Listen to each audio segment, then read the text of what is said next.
Hello everybody, welcome back to Throttle Grotto. In this episode, I'm going to show you guys how to solder and heat shrink a wire together.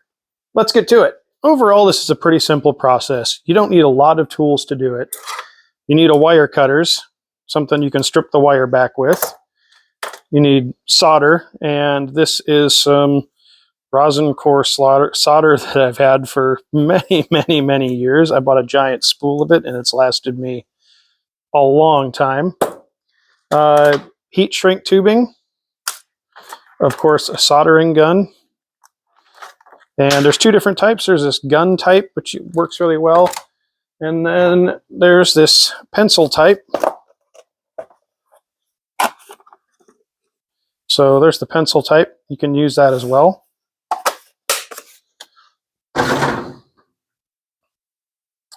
And then you need a heat source. You can use a lighter. I prefer a heat gun, a little easier to control.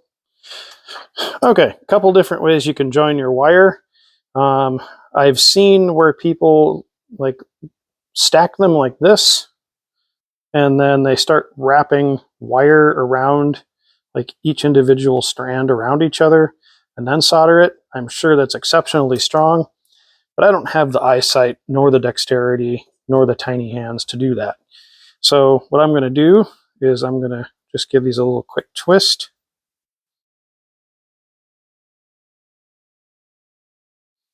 On both these wires.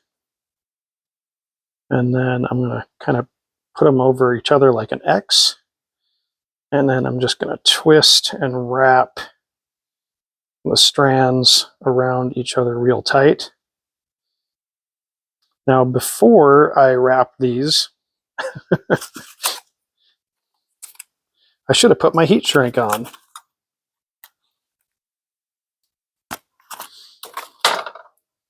So in this instance, I have an empty end here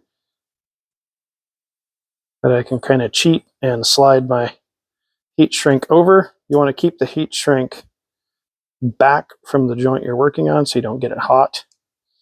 But now we're ready to solder.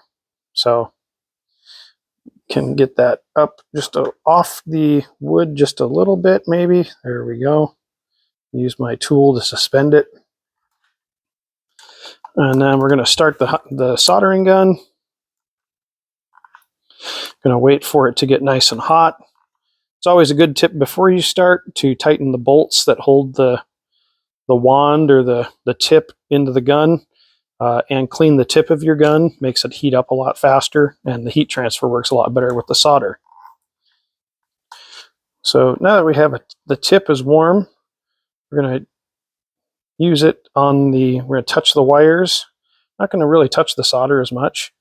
I'm going to heat the joint of the wires and then let the solder flow into that joint.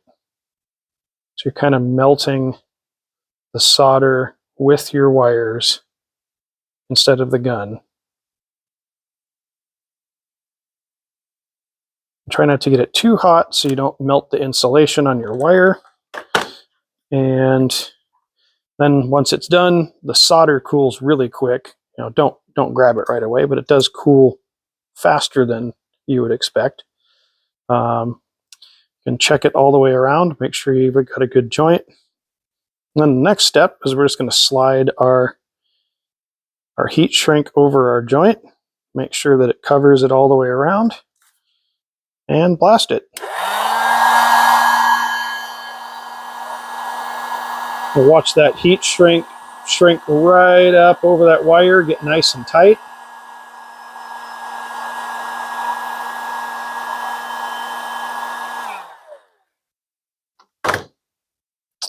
Once we've done that to a few different wires, if you decide you want to tape up the harness and make it look real nice, this Tessa cloth tape is a really great thing to use.